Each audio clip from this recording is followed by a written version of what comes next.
তো বন্ধুরা আজকে আজমিরি বশীকরণ মন্ত্র নিয়ে এসেছি। ওই মন্ত্র পাঠ করে যদি মিঠা বস্তু যাকে খাওয়াবে সে বশীকরণ হয়ে যাবে, যে বশীভূত হয়ে যাবে।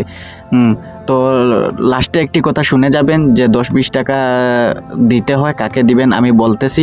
প্রথমেই মন্ত্রটা শুনে নিন।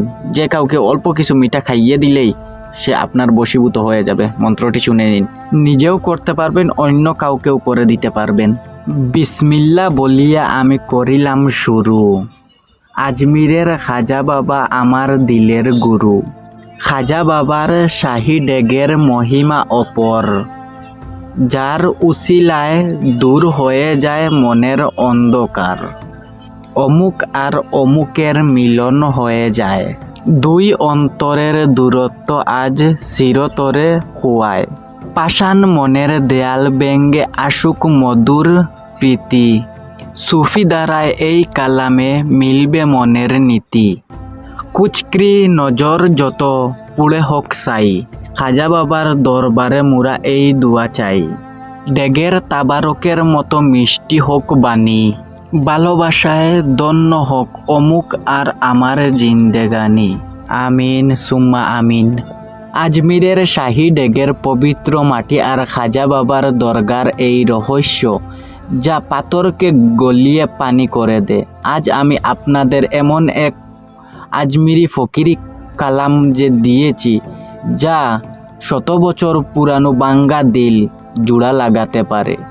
কোনো জাদুটুনা নয়, এটি খাঁটি আধ্যাত্মিক শক্তির হাকিকত।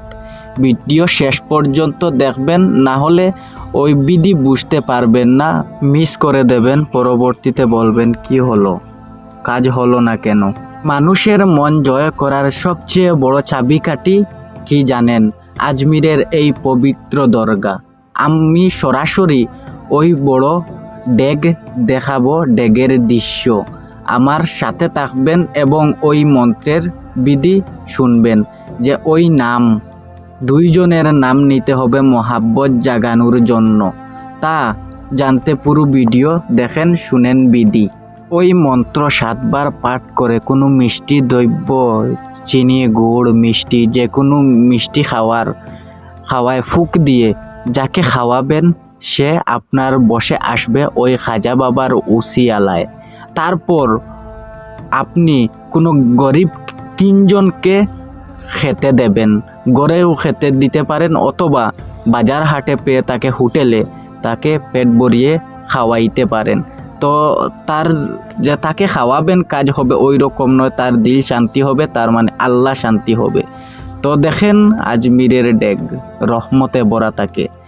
তো আশা করি ভিডিওর ওই মন্ত্র এবং বিধি বুঝে গিয়েছেন। যেই জায়গায় নাম আছে অমুক অমুক, ওই জায়গায় কিন্তু নাম নিতে হবে। আর যদি ওই মন্ত্র বুঝতে পারেন না, কমেন্ট করবেন, একটি একটি করে লিখে নেবেন।